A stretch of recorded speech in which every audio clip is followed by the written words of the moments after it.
During the latest AEW Rampage tapings, Bryan Danielson's leg stuck between the ring and the ramp for many minutes until AEW medical personnel came out and provided him assistance. Many believe that Danielson was actually injured during that time, but he was able to walk to the back without assistance.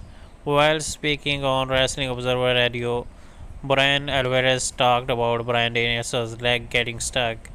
Alvarez stated that he believes that it was all just a work and nothing more, and that there was no injury about it. And Bryan Danielson is fine and he's going for the double or nothing pay per view against the five other men like the sports entertainers in a big match. Anything goes. So I am strongly given the impression this was all a work from start to finish.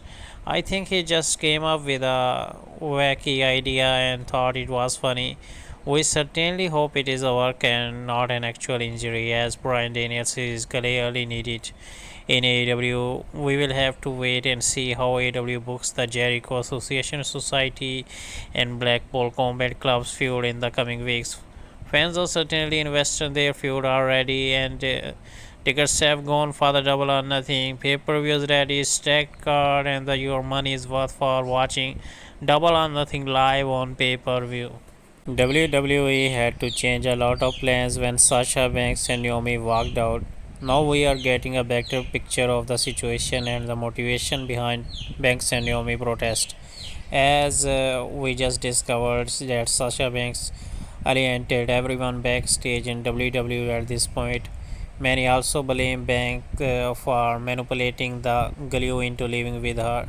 During Wrestling Observer Radio, Dave Meltzer noted that WWE's plan for Banks and Naomi would have seen them get featured stories for the next month.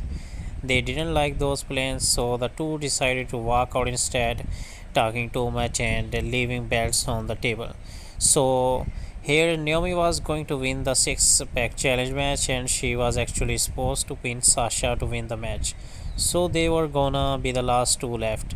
Then Sasha was going to Ronda Rousey for the SmackDown Women's title at the pay per view, and Naomi was gonna challenge for the Raw Women's title against Bianca Belair. But it didn't happen, and the plans are chopped out, and they were not happy with this because they were gonna lose the title matches. They wanted to see wins. They walked out during the show and put their belts down. It was reported that there was nothing else to it. The WWE Women's Tag Team Champions simply don't like their booking for Hell in a Cell, so they left Bank and Naomi were slated to have feature spot on WWE television. But what's next for these two women on the WWE? We're gonna see in the next couple of news.